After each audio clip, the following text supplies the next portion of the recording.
saw you take off this morning. It looks like you know what you're doing on a powered parachute.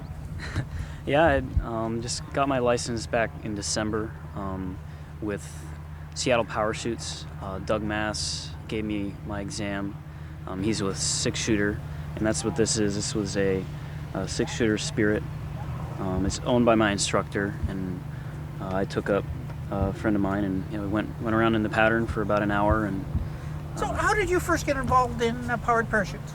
Well, I came up here actually last year at this same event, and Mark Martin was here, and he was my instructor, and he offered to take me up, and I went on the ride, and that's where he introduced me to Sport Pilot, and that's how I initially got into it. And I came back and took my first lesson, and I was hooked. So now, when you get into flying a powered parachute, what's all involved in that initial step?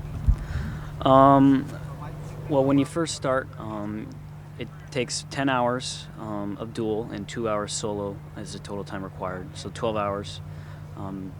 You need one solo cross-country of at least 10 miles and one dual cross-country.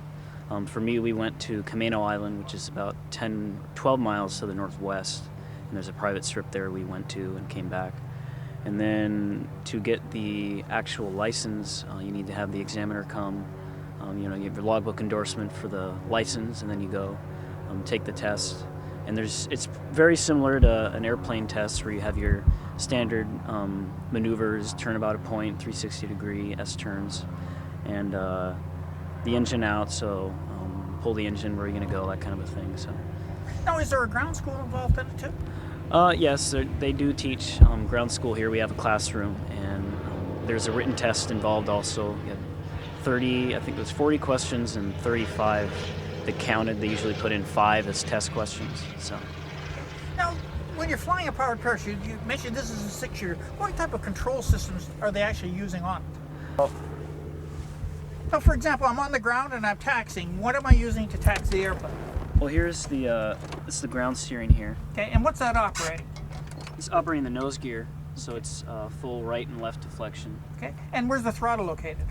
We have the throttle here, and the choke okay. is here for the starting the engine. So when you're starting to taxi, then you've got the one hand, I take it, on the center stick? Yeah, usually the left hand's on the center stick and right hand on the throttle. There's no brakes, but we use the grass, has enough friction. If we go slow, it'll come to a stop. So. Okay. And the chute, I take it, is laid out behind you on initial startup?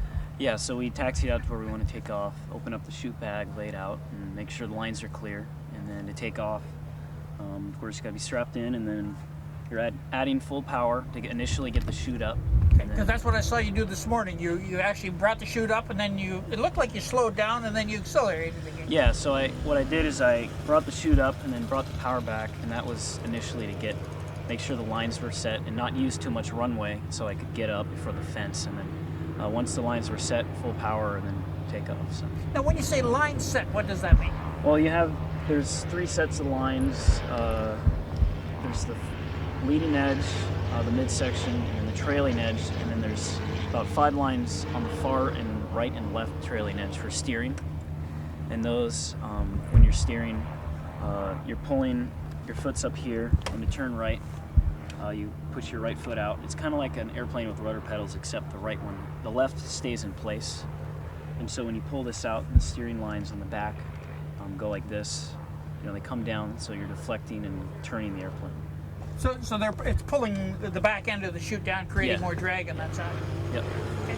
Now, you getting into it, was it very hard? I mean, you're young. I'm 62 years old. Is it going to be harder for someone my age to learn how to fly one of these things compared to what at your age? I mean, anyone, any age can fly these things. They're probably the most easiest way to get into aviation, and the least expensive too. I think 6-shooter has soloed people or Seattle Parachutes has soloed people in as little as 2 to 4 hours. It's really just what the instructor feels comfortable with and the student. So. Now, are you limited in the type of conditions you can fly in? Oh yeah, so we're under the Sport Pilot rule. So you have 3 miles visibility and 1,000-foot ceiling. Usually we won't fly with that low. We want it to stay safe, so we usually want about 6 miles. And if there's any fog, we want it at least 1,000 feet broken. And you can't go above 10,000 feet MSL or 2,000 AGL, whichever's higher. And usually with these, we're only at 500 to 1,000 AGL anyway. So. Now, what about landing and taking these aircraft off? Is there a lot of distance? I mean, it seemed to me like you got off at probably 200 or 300 feet this morning. No, yeah, you can get up in 200-300 feet, depending on the density altitude, of course. So if you're at a higher elevation, you can usually, the hand rule is just to double that. So 400 to 600, and if you got full load, passenger and fuel, even up to 800 feet. But that's at the higher altitude. So like today we had about full fuel and a passenger and me, and that was about 300, 400 feet. So, and then the landing, same, a little bit less, 100 to 200, 400 feet around there. So. Okay, now we're up there and we're flying this airplane. I don't see an elevator on this. How do I get higher and how do I come back down? Throttle is your elevator. So if you're at idle, you're always at a constant speed of 28 miles an hour airspeed. And no matter what you do with the throttle, your airspeed is going to be the same. So if you're usually, depending on the weight of the airplane, the cruise, usually for me, if I'm solo, is about 4,400 RPM. And then if you're above that, you're going to be climbing. Depending on how high above it, the rate will change. And if you're below that, you'll be descending. So. Now, you mentioned a speed of what, 28 miles an hour? Yeah. Now, does that limit you, I guess, in distance-wise? I don't think you do massive cross-countries with it. No, if you're, usually it's 3 gallons per hour we're burning. We have a 10-gallon tank, so we usually go 2.5 hours to be safe, and, about 30 miles an hour, so it's about 70 to 90 miles you can go on a full tank. And especially if you have a tailwind, you could travel some distance. So. Okay. Now, what about engine options for these airplanes? I mean, I saw a young lady take off right after you. It looked like she was flying on a single-place airplane, so I imagine these are available in single-place too? Yeah, you can have the single-place ultralights. There's a couple over here.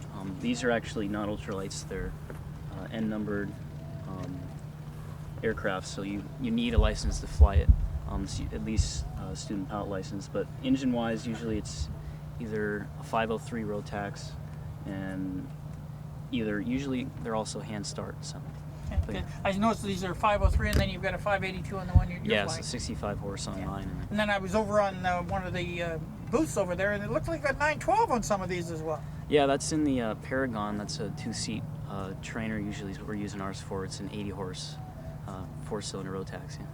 Now, is there a lot of women or a lot of females involved in this as well? We actually have one here. Her name's Lydia. She's flew this morning.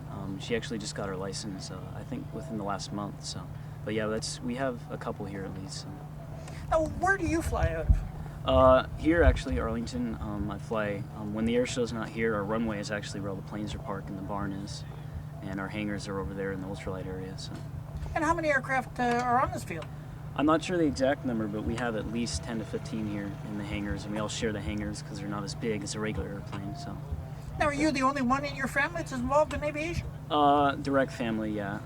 My great uncle is a charter pilot in Chico. He flies King Air, and then my grandpa and his brother were World War II pilots. So, okay, so they've got some blood in you that goes back into aviation. Yep. Well, thank you very much for your time. I appreciate talking to you. Thank you.